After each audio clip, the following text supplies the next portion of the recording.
आज के शो में ऑरेंज लाइन मेट्रो ट्रेन मंसूबा, असल लागत से तजावुज, असल हकाइक क्या, इखराजात के तखमीने, क्या पंजाब हुकूमत की नाकिस हिकमत अमली की अकास। ऑरेंज लाइन मंसूबा शुरू दिन से तनाज़ात और तनकीद की जद में क्यों, तारीखी विरसे के तहफ़्फ़ुज़ में दिलचस्पी रखने वाले हलकों का एतराज कितना दुरुस्त, ऑरेंज लाइन समेत अवामी तरक्की के मंसूबों में शफाफियत कितनी।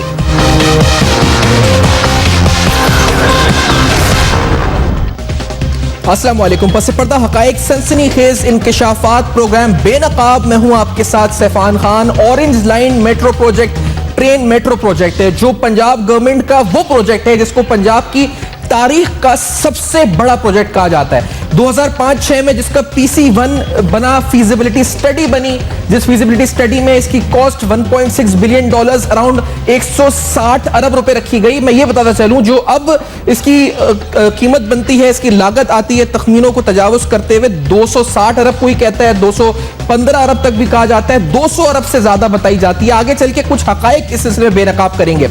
ये पंजाब, सूबा पंजाब, जहां पर तालीम का बजट 137 अरब, सेहत का बजट 200 अरब रुपए, वहां पर सिर्फ एक प्रोजेक्ट ट्रेन प्रोजेक्ट 27 किलोमीटर पर जो इस पर मुहित है, इसकी कॉस्ट तकरीबन 200 अरब रुपए से ज्यादा बनती है। कॉस्ट एस्केलेशन बार बार हुई। इसके साथ साथ कल्चरल हेरिटेज के हवाले से, लाहौर में तारीखी इमारतों के हवाले से लाहौर हाईकोर्ट के फैसले पर पंजाब हुकूमत की अपील, उस अपील के बाद क्या हुआ यह भी प्रोग्राम में जरूर डिस्कस करेंगे। ऑरेंज लाइन ट्रेन मंसूबा फीजिबिलिटी के लिहाज से जो अपनी बनाई गई थी इनिशियल, वो जब कहा गया था कि इसमें तकरीबन 2,25,000 पैसेंजर्स आएंगे, 2005 जब 5 में बनाई थी तो 10-12 में कहा गया था कि 2015 तक इसमें 2.5 लाख पैसेंजर्स होंगे, 2025 में 4,95,000 पैसेंजर्स इससे ट्रैवल करेंगे, 1.7 अरब रुपए ऑपरेशनल कॉस्ट होगी, 6,500 रुपए के हिसाब से कहा गया था इस फीजिबिलिटी स्टडी में कि इसकी पर किलोवाट जो एनर्जी कॉस्ट होगी, यानी एनुअल ऑपरेशन मेंटेनेंस कॉस्ट तकरीबन 1.7 अरब होगी। इसी तरह से अगर टोटल कैलकुलेट किया गया मुख्तलिफ रिसर्च हाउसेस की तरफ से, उस वक्त तो कहा गया कि 171 रुपए ये पैसेंजर पर ट्रैवलिंग कॉस्ट बनती है, लेकिन अगर सब्सिडी हुकूमत देती है तो ये सब्सिडी तकरीबन 14 अरब तक बन सकती है। ये टेक्निकल डिटेल्स हैं। आगे चल के प्रोजेक्ट के कॉन्ट्रैक्ट्स के हवाले से तखमीने क्यों बढ़े, लागत की तजावुज क्यों किया, इस पर भी आएंगे। लेकिन पंजाब गवर्नमेंट का ये प्रोजेक्ट किधर खड़ा है, इस वक्त स्टैंड किधर करता है, इसमें जो मुबैना तौर पर बदनवानी के इल्जाम हैं, शहबाज शरीफ साहब ने आज भी कहा है कि मैं हर हाल में इसको कंप्लीट करूंगा, कुछ भी हो जाए कंप्लीट करूंगा, करप्शन का कोई इल्जाम इस पर नहीं लगा सकता। डॉक्टर इकरामुल हक, सीनियर माशी तज्ज़िया निगार, प्रोग्राम में मेरे साथ मौजूद, मेरे साथ वलीद इकबाल साहब, पाकिस्तान तहरीक इंसाफ के रहनुमा, लेकिन पिटिशनर भी हैं इस केस में। कल्चरल हेरिटेज के हवाले से आपका एक पॉइंट ऑफ व्यू है जो आपने रेस की अदालत में भी। आप दोनों का बहुत शुक्रिया ज्वाइन किया प्रोग्राम में। वलीद इकबाल साहब, आपकी तरफ पहले आते हुए, सर ये ऑरेंज लाइन मंसूबा पंजाब हुकूमत का कल्चरल हेरिटेज को किस तरह नुकसान पहुंचाता है? आप क्यों पिटिशनर बने इस केस में, क्या वजह बनी और क्या नुकसान है इसका? वलीद इकबाल साहब।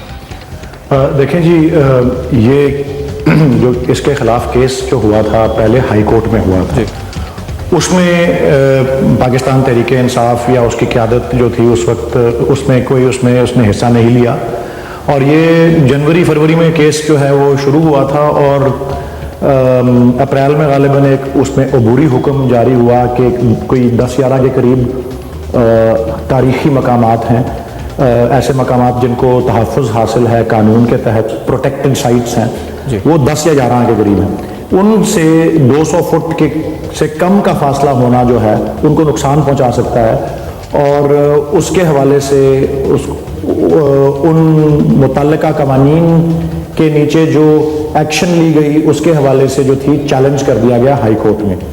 हाई कोर्ट ने एक बड़ा तफसीली फैसला जो है 19 अगस्त को जारी किया, 300 सफ़ों पर मुश्तमिल एक खुसूसी डिवीज़न बेंच था, 2 जजों पे मुश्तमिल जो था, उन्होंने उस पर फैसला किया। मैं उस पर एक सेकंड में बाद में चंद मिनट बाद आपको बताता हूँ, लेकिन वो सुप्रीम कोर्ट में जो है उसको फिर सरकार के 4 इदारों ने सुप्रीम कोर्ट में चैलेंज किया, नेस्पाक ने, LDA ने, पंजाब की जो मेट्रोपॉलिटन ट्रांजिट अथॉरिटी है उसने, और एक को चौथा इदारा है हुकूमत पंजाब ने गालिबन, या इस तरह से कोई, तो 4 अपीलें उसमें थी। और अपील के स्टेज पे हुआ इस तरह की जी 25 तारीख को अगस्त की, यानी कि फैसले से कुछ 6 दिन बाद, हाई कोर्ट के फैसले से, मुझे लाहौर का सदर जो है उसका ओहदा मिला, इमरान खान चेयरमैन जो है पीटीआई की, पीटीआई लाहौर के शहर के सदर के तौर पे।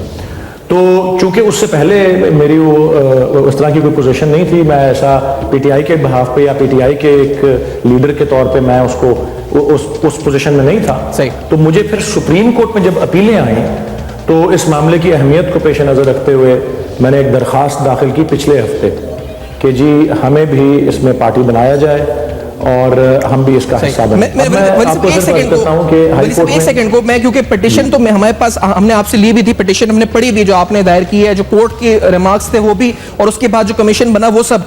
वलीद इकबाल साहब, नुकसान क्या है इसका, अगर हम स्ट्रेट टू द पॉइंट आए, आपको क्या लगता है, यानी ये orange line metro train project ये किस तरह लाहौर की तारीखी इमारतों को नुकसान पहुंचाने जा रहा है? वलीद इकबाल साहब जी देखें जी, एक कानून में, कानून की एक पॉलिसी होती है, कानून की एक रूह होती है, और यूनेस्को जो कि अक़वाम मुत्तहिदा का इदारा है जो इस किस्म के मामलात जो कि साइंस और कल्चर और एजुकेशन और इस तरह के मामलों को देखता है, वो कल्चरल हेरिटेज या जो विरसा होता है उसके हवाले से कुछ बैनुल अक़वामी सतह पर जो है ये इसकी अहमियत है, उस पर पाकिस्तान उसका दस्तखत किया पाकिस्तान ने 70 की दहाई में।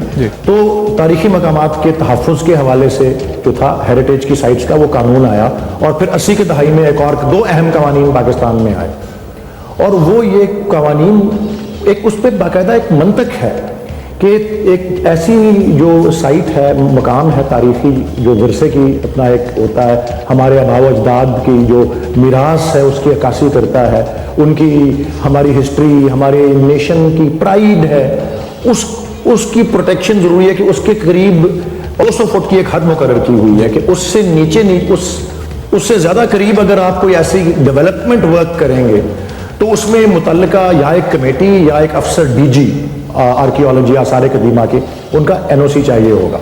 तो ये उसका एक रिक्वायरमेंट है, और उसकी वजह यही है कि उसके एक ज़्यादा करीब अगर चले जाएं, और ख़ासकर ऐसा प्रोजेक्ट जिसकी बड़ी वाइब्रेशन होती है, जिसकी ज़ेर ज़मीन एक बड़ा जाल बिछता है और उसकी बहुत ज़्यादा उसको नुकसान पहुंच सकता है। दूसरा एक एस्थेटिक के नज़र क्या आ रहा है कि एक आसार कदीमा की एक साइट है और उसके पास से एक ये ट्रेन से गुजर रही है, ये इसकी सारी जो है वो भी उसके नुकसान, फिजिकल नुकसान के अलावा।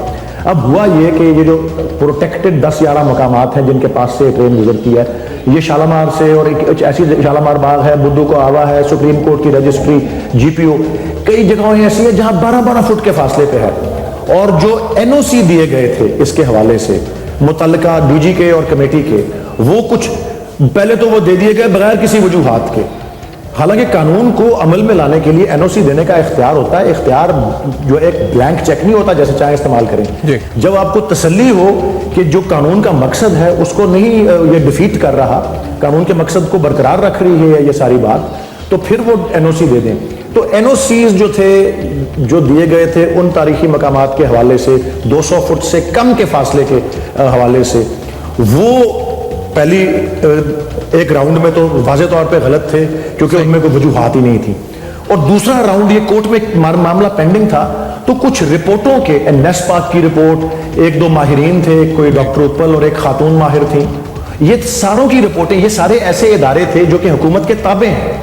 तो हाई कोर्ट ने ये फैसला किया और दुरुस्त किया, जाहिर है कि ये जो एनओसी दिए गए हैं, जिन रिपोर्टों पर मबनी दिए गए, ये तमाम जो है ये खिलाफे कानून है। अच्छा, इसमें कानून के तकाजों को मद्देनजर और उनको मनसूख कर दिया गया। बिल्कुल ठीक है और उन मकामात पे वो ट्रेन की कंस्ट्रक्शन रोक दी गई है, बिल्कुल रोक दी गई। वली साहब, इसके जो माली एस्पेक्ट्स है, मैं डॉक्टर इकराम उल हक साहब की तरफ जाऊंगा। डॉक्टर साहब, मुझे एक बात इसमें, क्योंकि एक रीसेंट स्टोरी ये आई कि 20 अरब रुपए पंजाब हुकूमत ने टैक्स एग्जेम्पशंस मांगे। विद होल्डिंग टैक्स के सिलसिले में, ताकि इस प्रोजेक्ट की जो कॉस्ट है $1.6 बिलियन वो उतनी ही रहे। और ये तकरीबन जो टैक्स एग्जेम्पशंस मांगे गए विद होल्डिंग टैक्स पर 6% पे उन्होंने जब कॉन्ट्रैक्ट किया था, उस हवाले से ये कोई $195 मिलियन बनते हैं ये टैक्स एग्जेम्पशंस। डॉक्टर इकरामुल हक साहब, क्यों पंजाब हुकूमत सीख कर रही है टैक्स एग्जेम्पशंस? ये होने चाहिए, नहीं होने चाहिए? और क्या इस प्रोजेक्ट को, जहां पर तालीम के लिए 137 अरब रुपए इसका आधा बजट रखा गया पंजाब में, वहां इस मंसूबे के लिए 200 अरब से ज्यादा हो गया इसका तखमीना? डॉक्टर साहब जी, ऐसे मंसूबे जो हैं जो बगैर सोचे समझे और अर्बन प्लानिंग के अलग बेना जानते हुए बनाए जाते हैं, जिसके ऊपर आपने देखा कामिल खान मुमताज जैसे माहिरीन ने बहुत सवालात उठाए। और अभी हमारे पास जो सबसे बुरी बात वो इसमें होने वाली है कि पार्टिसिपेटरी डेमोक्रेसी में आप राय लेकर अच्छी तरह मामले को देखकर बेहतरीन ऑप्शंस लेते हैं, मगर चूंकि यहाँ शख्सी जहन है कि बस मेरे जहन में एक बात आ गई और ये होनी चाहिए। अखराजात का तखमीना भी आप देख रहे हैं, बया भी देख रहे हैं, लाहौर शहर की जो बुरी हालत करती है, जो विरसे को नुकसान पहुंचाया जा रहा है, और इसके अलावा इसमें शफाफियत भी नहीं है, इसका इजहार भी, क्योंकि वो फैसला हाई कोर्ट ने अलहदा कर दिया था कि अभी हम सिर्फ जो विरसे को नुकसान है उसका मामला देख रहे हैं, शफाफियत वाला केस तो अभी भी पेंडिंग है। तो आप अंदाजा लगा लें कि ऐसे मंसूबों के अंदर जिसके आप एक पूरे लाहौर के शहरियों को नजरअंदाज करते हुए, माहिरीन की राय लिए बगैर, राय आमा को हमवार किए बगैर, उसको डिबेट किए बगैर बनाएंगे तो यही अंजाम होगा। मगर इसके बावजूद जो हमारे वजीर आला हैं पंजाब के, वो हर मीटिंग में चाहे कोर्ट कुछ कह रही हो, वो ये बयान दिए चले जा रहे हैं कि मेरे लिए तो ये जिंदगी मौत का मसला है। बिल्कुल, आज भी उन्होंने कहा, आज भी उन्होंने कहा, वज़ीर आला पंजाब ने कहा पंजाब हुकूमत स्टैंड कर। आप कह रहे हैं जल्दबाजी में हुआ ये सब कुछ, यानी बहुत अफरा तफरी थी क्या? जल्दबाजी क्या थी? पंजाब हुकूमत को एक प्रोजेक्ट लॉन्च कर दिया, कॉस्ट कैलकुलेट, एस्टिमेशन, सब चीजें साइड पे रखे। जी, वो कहीं जब चीन जाते हैं वहीं देखा होगा, वो लोग तो अफोर्ड कर सकते हैं, उन्होंने अपनी रेट भी खुद बनाई है, चीन में खुद इन्हिसारी की बुनियाद पर बहुत से काम किए हैं। वो थंडर जो है वो लड़ाका प्यारा भी बनाया है। हम चाहते हैं कि बस कॉपी कर लें और आकर लोगों को ये इम्प्रेस करने की कोशिश करें। इस तरह से ना तो टेक्नोलॉजी दी जाती है, नए मंसूबे आपके कई ऐसे। मुझे ब्रेक की तरफ बढ़ने, आप साथ हैं, हमारे वलीद इकबाल साहब साथ हैं, डॉक्टर इकरामुल हक साथ हैं। पंजाब हुकूमत का ये मंसूबा, जिसको अभी डॉक्टर कहा कि जल्दबाजी में बनाया गया, इतना बड़ा मंसूबा, लाहौर शहर को इससे क्या फायदा होगा, पंजाब को क्या फायदा? बजट में आपको बताया जा रहा है तालीम इस वक्त 137 अरब, सेहत 200 अरब, लेकिन ऑरेंज लाइन ट्रेन मंसूबा इतना सब कुछ, और पंजाब हुकूमत स्टैंड कर रही है इस पर। आफ्टर दिस ब्रेक कुछ और अहम नुकात बेनकाब करेंगे। अब इसका तखमीना कितना है ये बताएंगे इस ब्रेक के बाद। देखते रहेगा अब तक।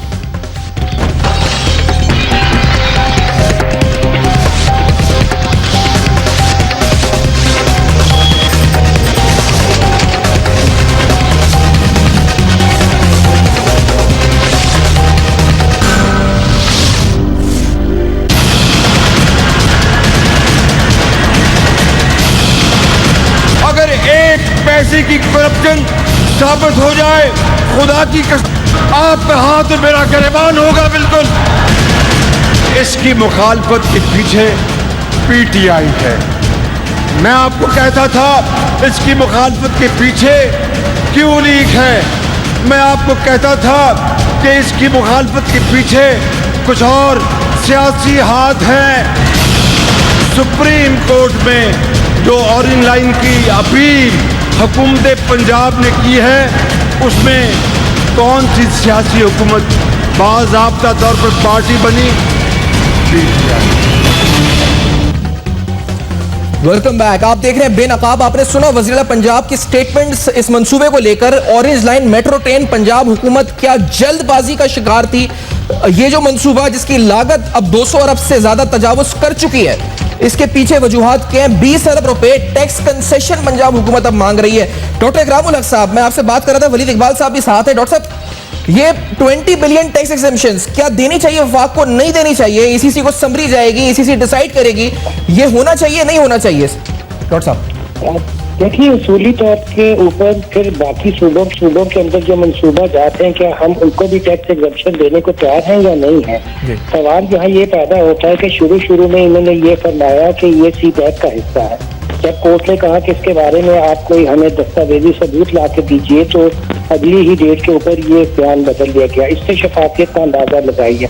अभी जब सुप्रीम कोर्ट में मामला गया और उन्होंने कहा कि आप हाई कोर्ट का ऑर्डर सस्पेंड कर दें, जो सुप्रीम कोर्ट ने नहीं किया था, उसमें उनका बयान ये था कि अगर हमने ये अक्टूबर के शुरू में उनको हैंड ओवर नहीं किया सिविल वर्क मुकम्मल करके, तो हमें बहुत हैवी फाइन देना पड़ेगा। इसका मतलब ये है कि कब दरअसल बहुत बड़ा कर्जा लिया गया है। और मैं आपको अर्ज करूं, इस साल के पंजाब के बजट के अंदर 850 अरब रुपए का कर्जा। मैं हैरान रह गया कि ऐसा सूबा जिसको 850 अरब नेशनल जो हमारी डिवीजन होती है पूल में से मिला, और उसमें उतनी ही रकम का कर्जा भी लिया हुआ। इस मंसूबे के बारे में हमें अच्छी तरह मालूम है कि दरअसल इसकी कॉस्ट कहीं ज्यादा थी, मगर इसको छुपाया गया। कितने शरह सूद के ऊपर चाइना से या और लोगों से रकम ली गई, आज तक उसका कुछ हिसाब किसी अदालत में, किसी और जगह पर, मीडिया में या लोगों को पेश नहीं किया गया। जैसा मैंने पहले शुरू में अर्ज किया था कि दरअसल अगर आपके मामला शफाफ हों और आप जमहूरियत पे यकीन रखते हैं, तो आप ऐसे मंसूबों को पब्लिक डोमेन में लेकर आते हैं, उस पर डिबेट करवाते हैं, उसके प्रोज एंड कॉन्स देखते हैं, लोगों से इनपुट लेते हैं और फिर एक अच्छा फैसला करते हैं। ये सारे एलिमेंट इसमें गायब थे और इसी वजह से ये देखिए कि इसके अंदर इतने ज्यादा जो है वो तजादात आपको मिलते हैं और इतने तनाज़ात का शिकार ये मंसूबा डॉक्टर साहब है। तो ये जो पैसा खर्च कर रही है पंजाब हुकूमत, क्या इससे पंजाब के अवाम का फायदा होगा या इसके इतनी रकम खर्च करके कुछ और बहुत बेहतरीन हो सकता था?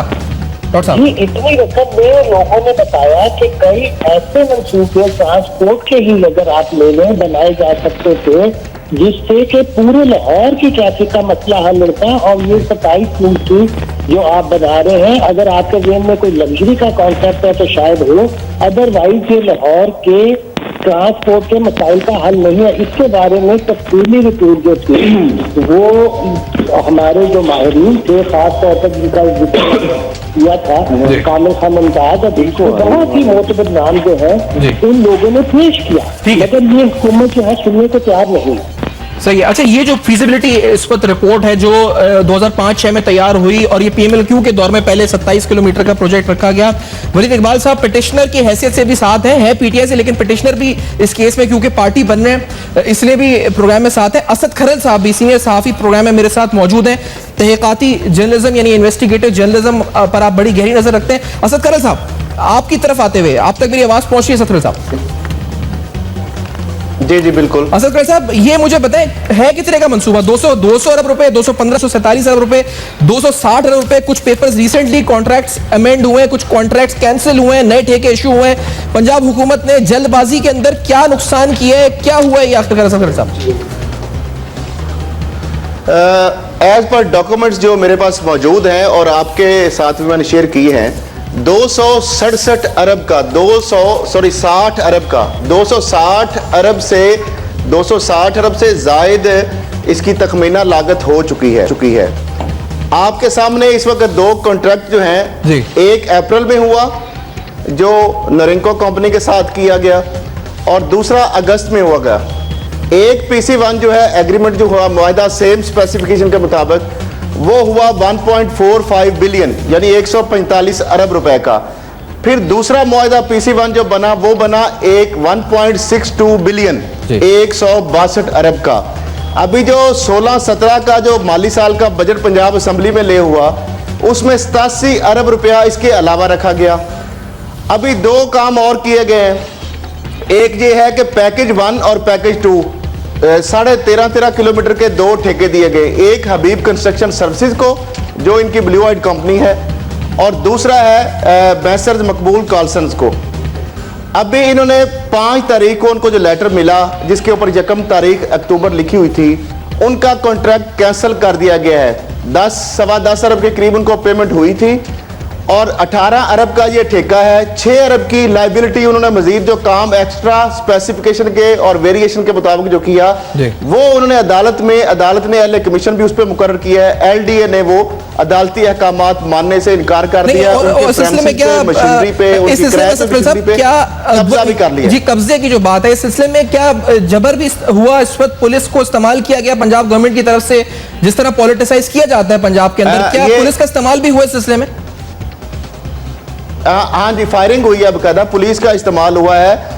सिक्योरिटी गार्ड थे, पुलिस ना सिर्फ थी बल्कि पंजाब पुलिस का जो स्पेशल प्रोटेक्शन यूनिट है वो भी गया है वहां पे, फायरिंग करके लोगों को भगाया गया है। और उनके 3 यार्ड जो थे, और ईरान कुल बात है 2 वो यार्ड्स हैं जो उन्होंने बकायदा किराए पे लिए हुए हैं, उनके ऊपर भी कब्जा किया जा चुका है। उनकी मशीनरी जो है अंदर अपनी और किराए की, उसके ऊपर भी कब्जा।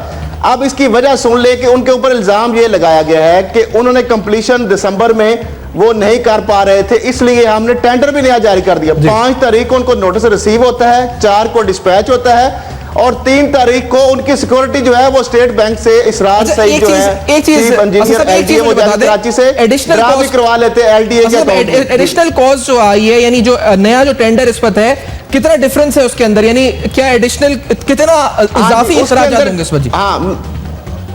हाँ जी, मैं बताता हूं। उसका ये है कि 18 अरब का जो पैकेज 2 का ठेका था जिस कंपनी को दिया गया था, अब ये उन्होंने जो पैकेज जो रिमेनिंग उसका 52% काम हो चुका था, और ऊपर सिर्फ अब ब्लॉक्स का काम रहता था, जिसके लिए भी इब्तदाई तौर पर उन्होंने यार्ड जो उसका बना लिया था, शटरिंग हो चुकी थी, 1 अरब रुपए के आलात वगैरह जो चाइना से वो भी इंपोर्ट का, अब सिर्फ ब्लॉक्स उसके ऊपर बनने शुरू हो गए थे। अब वो सारा मामला करके 6 अरब की लायबिलिटी उन्होंने क्लेम की हुई है कि ये एक्स्ट्रा जो अब तक वर्क में पेमेंट हुई है 6 अरब रुपया वो, और जो 8 अरब का बनना था और 1.5 यानी 11 अरब का दे दिया गया, 10.5 उनको पेमेंट हुई है, तो 7.5 अरब के जगह 11 अरब का टेंडर दिया गया है। 3.5 अरब ये और 6.5 अरब वो, 9.5 अरब रुपया अपनी अब ब्लू आइट कंपनी जो है उसको ठेका दिया जाएगा। सर और 6 अरब की जो है उसके पैसे भी उस कंपनी को टोटल कॉस्ट एलडीए हुकाम और हुकूमती शख्सियात की जेबों में जाएंगे। असद खैरल साहब, टोटल कॉस्ट यानी अब हो गई है 247 बिलियन से 260 बिलियन, ये बात है असद खैरल साहब? हाँ जी, 260 जी। असद खैरल साहब की आवाज इस मेरे सामने नहीं है जी जी। अच्छा, मैं एक ब्रेक की तरफ बढ़ता हूं। 260 अरब से तजावज कर चुकी। ठीक है जी, एक ब्रेक लेते हैं जी, ब्रेक के बाद आते हैं। असद खैरल साहब भी साथ हैं, वलीद इकबाल साहब भी साथ हैं, इकरामुल हक साहब भी साथ हैं। पंजाब गवर्नमेंट का ये मंसूबा ऑरेंज लाइन मेट्रो ट्रेन, इसमें क्या कोई बदनवानी हो रही है? शफाफियत पर आखिर कोई सवाल उठ रहे हैं, और क्यों उठ रहे हैं ये बेनकाब करेंगे इस ब्रेक के बाद। देखते रहिएगा अब तक।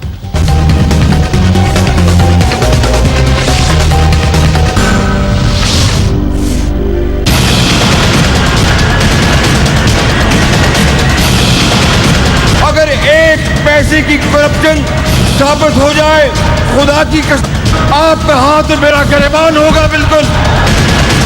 इसकी मुखालफत के पीछे पीटीआई है।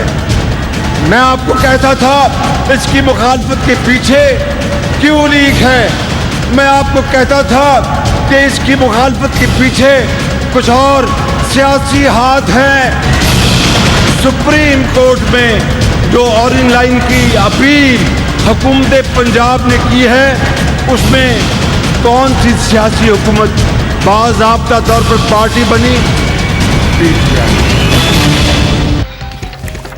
वेलकम बैक, आप देख रहे हैं बेनकाब। पीटीआई है इसके पीछे। वलीद इकबाल साहब, आप पिटिशनर हैं। शहबाज शरीफ साहब कहते हैं आपकी वजह, आप हैं इस वक्त सियासी वजह और कोई वजह नहीं, और वो कहते हैं स्टैंड करेंगे आखिर वक्त तक इस प्रोजेक्ट के लिए। वलीद इकबाल साहब, माली बेज़ाब्तिगियां, पंजाब पुलिस का इस्तेमाल, असद खैरल साहब को आप सुन रहे थे वलीद इकबाल साहब अभी, वो कहते हैं पंजाब पुलिस का इस्तेमाल बाकायदा किया गया कॉन्ट्रैक्टर से वहां से जगह खाली करवाने के लिए। वलीद इकबाल साहब, एक और पिटीशन तैयार कर ले। मैं वो जी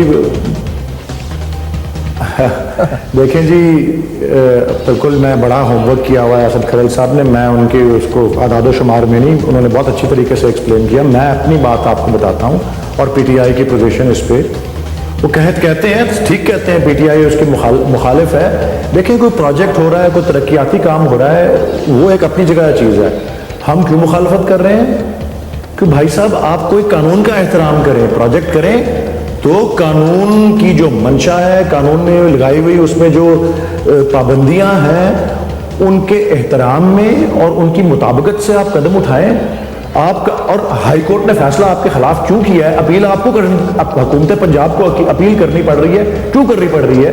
क्योंकि हाई कोर्ट के अंदर ये बात साबित हुई है कि आपने कानून की खिलाफ वर्जी में, आपके तमाम मुतल्लिका इदारों ने कानून की खिलाफ वर्जी में सारे इकदाम लिए हैं। और इसके अलावा मैं आपको अर्ज कर दूं तो देखें, कानून कानून होता है। कानून शहबाज शरीफ से बड़ा है, शहबाज शरीफ कानून से बड़ा नहीं है। कानून मियां नवाज शरीफ से बड़ा है, मियां नवाज शरीफ कानून से बड़े नहीं है। और ये हम तमाम शोबों में कह रहे हैं, कानून मनी लॉन्ड्रिंग का हो, कानून करप्ट प्रैक्टिसेस का हो, कानून टैक्स चोरी का हो, कानून गलत गोशवारे जमा कराने का हो, कानून हल्फिया बयान में झूठ बोलने के बारे में हो, अपने असासों के बारे में, और कानून तारीखी मकामात के बारे में हो। कानून होता है और कोई भी प्रोजेक्ट लेना है, कोई भी प्रोजेक्ट करना है, कोई इकदाम लेना है, तो कानून जो है उसकी बालादस्ती, उसकी हुक्मरानी जरूरी है। शरीफ बरादरान मियां शहबाज शरीफ इस मामले में इनके इदारे हुकूमत पंजाब के कानून को एक जहमत समझते हैं। मैं आपको बड़ी एक अहम बात बताना चाहता हूं, जरा वजाहत भी होगी आपके लिए भी और नाज़रीन के लिए भी। मैं खड़ा हुआ था कोर्ट में जब चीफ जस्टिस ऑफ पाकिस्तान ने ये रिमार्क्स पास किए कि हमें पता है कि गुड गवर्नेंस के नाम पे कैसी बैड गवर्नेंस हो रही है, ये उन्होंने कहा है, मैंने सुना है। उन्होंने ये कहा है कि हमें पता है कि जमहूरियत के नाम में कैसे बादशाहत हो रही है, ये उन्होंने कहा है, मैंने सुना है। क्यों कहा? इसका ये वाला हिस्सा जो है अखबारात में सामने नहीं आया, क्योंकि वहां पे एक पार्टी के वकील मेरे नहीं थे, लेकिन मैं उनके मौकफ के साथ हूं। वो ये कह रहे थे कि सर जी जरा तारीखी मकामात से हट के ये भी देखें कि अमल दरामद पहले शुरू कर दिया गया, कानून के तकाजे पूरे नहीं किए गए और अब उनको इसलिए फंसे हुए हैं, सुप्रीम कोर्ट में अपीलें इसलिए करनी पड़ रही हैं उनको। और ये सिर्फ तारीखी मकामात के हवाले से है। हाई कोर्ट में केस शफाफियत का चल रहा है अभी। कहते हैं मैं साबित हो गया तो दिखाएंगे। मैं समझने से आपसे समझने की कोशिश करूंगा। माहौलियाती कानून की खिलाफवर्जी है, वो भी कानूनी तकाजे पूरे किए बगैर एक प्रोजेक्ट को लॉन्च कर दिया गया। क्या जल्दी थी पंजाब हुकूमत को? बिल्कुल, यही तो बात है। जल्दबाजी क्या है आखिरकार? मतलब कोई चीज भाग रही थी क्या? इसका बहुत शदीद फायदा पहुंचना था कौम को, जिसके लिए जल्दबाजी में यह फैसला किया गया। इसका रीजन क्या है वलीद इकबाल साहब? इतनी जल्दबाजी की एनवायरमेंटल रिपोर्ट नहीं बनाई, कानून को फॉलो नहीं किया, कानून की भुगत नहीं है इनकी निगाह में। असल बात यह है यानी कानून की रुकत, कानून को इंपॉर्टेंस है ही नहीं, कानून की है क्या कानून? ये बात है वलीद इकबाल साहब। कानून जहमत समझी जाती है जी, इसके लिए मैं ये अर्ज कर रहा हूँ, यही तो सारी बात है। कानून की कोई भुगत नहीं है और अमल दरामद इसलिए शुरू हुआ है। और जल्दबाजी की और वजूहात भी होंगी, केस चल रहे हैं ना अभी, वो भी सामने आएंगे। ठीक है, हाई कोर्ट में शफाफियत पर केस चल रहा है, माहौलियाती कोर्ट में माहौलियात के कानून की खिलाफ वर्जी का केस चल रहा है, और सुप्रीम कोर्ट में तारीखी मकामात के हवाले से केस चल रहा है, और इसमें और बहुत से इशूज भी हैं जो सियासी भी हैं। एक चीज बड़ी इंपॉर्टेंट है, ये सारी चीजें अभी रूनुमा होंगी इंशाल्लाह। बड़ी इंपॉर्टेंट एक चीज है असद खरल साहब, कल हमने दिखाया था कि मेट्रो के हवाले से जो नैब की तहकीकात है उसमें वो कहते हैं कि आईओ ने रिपोर्ट बना ली है, आईओ रिपोर्ट पेश करेगा डीजी नैब को, फिर फैसला आगे होगा। वो मेट्रो के जो एस्केलेटर्स हैं वो, उसके अलावा 3 हवाले से इंक्वायरीज हो रही हैं। सर ये जो पूरा मामला इस पर है, जो कॉन्ट्रैक्ट्स हैं, ये जो सारे एग्रीमेंट्स हैं, ये 260 बिलियन तक जिस तरह कॉस्ट एस्केलेट की, असद खरल साहब नैब को क्या इस पर नोटिस लेना चाहिए फौरी तौर पर? खरल साहब जो आपने इस्लामाबाद का खुद ही हवाला दे दिया, वो इंक्वायरी को तकरीबन 2 साल हो गए हैं, और अब उसकी अगली मैं आपको लेटेस्ट अपडेट भी बता दूं। नैब इस वक्त कठपुतली है नवाज शरीफ की, और उसको नवाज एक्विटल ब्यूरो अगर कहे ना तो वो ज्यादा मुनासिब होगा। नेशनल रावलपिंडी इस्लामाबाद वाला नैब के एक चेयरमैन सेक्रेटेरिएट में जो भाई साहब इलीगल बैठे हुए हैं, वो Fawad attorney general of Pakistan, additional secretary law, और फवाद साहब वो नैब को डायरेक्ट जी, और वो एग्जीक्यूटिव बोर्ड मीटिंग में उसके ऊपर आके स्टैंप लग जाती है। वो पिंडी इस्लामाबाद की कौम को मैं खुशखबरी सुना दूं, वो इंक्वायरी में क्लीन चिट का फैसला हो गया है, वो आज कल में सामने आ जाएगा। वो सिर्फ प्रेशर की वजह से शायद लाहौर की मेट्रो के हवाले से नैब ने रिकॉर्ड उठाया था, ये 260 लाहौर मेट्रो बस के हवाले से, ये ऑरेंज लाइन मेट्रो ट्रेन, वो भी रिकॉर्ड उठाया था नैब ने। अच्छा, ऑरेंज ट्रेन का 260 अरब रुपए का मैं रिकॉर्ड पे आप सामने डॉक्यूमेंट दिखा रहे हैं नाजरीन से, इसमें कोई चीज भी ज़बानी ऐसे नहीं है, डॉक्यूमेंट्री एविडेंस मौजूद है। 260 अरब का 27 किलोमीटर का मंसूबा पंजाब हुकूमत दुनिया का कोई ऐसा मुल्क सामने ले आए जिसमें मेट्रो ट्रेन के 27 किलोमीटर 260 अरब रुपए में बन रहे हैं। इससे बड़ा और फिर सिंगल सोर्स बिडिंग है, कोई कंपिटेटिव बिडिंग नहीं है, कोई पेपरा रूल्स को फॉलो नहीं किया जाता, और नैब पाबंद है 5 करोड़ से ऊपर कोई भी कॉन्ट्रैक्ट होता है उसकी कॉन्ट्रैक्ट एवेल्यूएशन करे। 260 अरब रुपए के इस मंसूबे जिसमें किकबैक्स और कमीशन, और अगली बात मैं आपको बता दूं, मेरे सामने एक डॉक्यूमेंट है, बड़ी मुश्किल से महकमा माल से निकलवाया है, क्योंकि इदारे आप कंप्रोमाइज और कठपुतली का किरदार, इसमें शहबाज शरीफ साहब की जगह और नक्शे मेरे पे मेट्रो का उनके नाम की मेरे पास ये फर्द मलकियत है। ये मोहम्मद शहबाज शरीफ साहब की 351/2451 जो है ये उनका खसरा और ये खेवट खतौनी नंबर, ये महकमा माल की फर्द है। ये सामने आप अगर दिखा सके। और इसके बाद वहां पे जिस तरह डी ट्रैक, जिस तरह पार्क लेन के फ्लैट इन्होंने किया, उसको आगे इन्होंने एक कंपनी जो है उसके नाम पे वो कर दिया है। उस जमीन को जो जहां पे डिपो बनाया जाएगा, उस जमीन का रेट भी कई सौ गुना ज्यादा लिया जाएगा। और फिर एग्रीमेंट में जो है वो एक लिमिटेड कंपनी है, 105 मरले जो कनाल जमीन है वो शहबाज शरीफ साहब की और उनके जो रिश्तेदार हैं उनकी मलकीती जमीन, उसमें और लोग भी हैं, जवेद शफी साहब हैं, फिर वो उनके याया सराजदीन साहब जो है, ये उनके सारी जो इनहेरिटेड प्रॉपर्टी है। ये मेट्रो ट्रेन बकायदा चेंज करके उसका रूट चेंज किया गया है, मेरे पास नक्शा मौजूद है। और वो डिपो जो है वो भी उधर चला गया है। उसका क्या एग्रीमेंट होगा, कितने में जगह खरीदी जाएगी, कितनी उसके सब्सिडी और लीजिंग के क्या क्या उसके अंदर किए जाएंगे, ये सारा मामला जो हो रहा है 260 अरब का, बार बार सामने चीजें मुख्तलिफ यार्ड सिक्स आ चुके हैं। इंडिया में मेट्रो बनी और डिफरेंट जो तरक्की याफ्ता ममालिक में भी बनी, किसी मेट्रो में भी इससे कई 100 गुना कम रेट पे, इससे अच्छे स्टैंडर्ड पे चीजें बनी हैं। अब ये जो नया ठेका दिया जा रहा है उसी कंपनी को नवाजने के लिए, तो उसमें भी किकबैक्स कमीशन के अलावा और क्या हो सकता है कि आपने ये 150 अरब, फिर 167 अरब, फिर 247 अरब, आपको मैंने बताया कि 87 अरब पंजाब में बजट में रिफ्लेक्ट किया। एक चीज मुझे बता दें, ये 260 अरब का फिगर आ रहा है, 260 अरब। ये डॉलर से कितना ताल्लुक है? इसको किसने तहकीकात करनी है? मैं वही कहता हूं, तहकीकात किसने करनी है? वो कहते हैं, जो मौके हमने लिया, वो कहते हैं dollar is the reason. 1.6 billion dollar हमने रखा था इसका कॉस्ट, डॉलर एस्केलेट हुआ, पाकिस्तानी रुपये की प्राइस डिवैल्यू हुई, ये रीजन है कि असद खलील साहब? वो सिर्फ 2 अरब 80 करोड़, अच्छा, वो सिर्फ 2 अरब 80 करोड़ का फर्क है। 2 अरब 80 करोड़ का, उसमें जो अभी नया इन्होंने नजरसानी शुदा एक 2 अरब 80 करोड़ वो, अच्छा, और 2 अरब के करीब जो सारा बनाया मामला, ये सारा इन्होंने अपनी मर्जी से, ना कोई एनओसी लिए है, ना कोई डिजाइन बना है। अगस्त में कंप्लीशन डेट थी, अगस्त में आखिरा डिजाइन चेंजिंग होकर आ रहा है। नोरिंको कंपनी आई, उन्होंने अपनी चेंज स्पेसिफिकेशन दे दी। ठीक है साहब, बहुत शुक्रिया करूंगा, मुझे वाइंड अप करना होगा इसी नोट पे। असद खलील साहब बहुत बहुत शुक्रिया, आपने तफसीलात से आगाह की। वलीद इकबाल साहब जो पिटिशनर भी हैं, पीटीआई से भी हैं, लेकिन पिटिशन भी एक पार्टी बने इस केस में, जिसके बारे में शहबाज शरीफ साहब ने हवाला भी दिया। वलीद इकबाल साहब को बहुत शुक्रिया। डॉक्टर इकरामुल हक साहब भी प्रोग्राम में साथ मौजूद थे। मेट्रो ट्रेन प्रोजेक्ट आखिरकार क्या शफाफियत है या नहीं है, दावे पंजाब हुकूमत के कितने दुरुस्त हैं, हम बेनकाब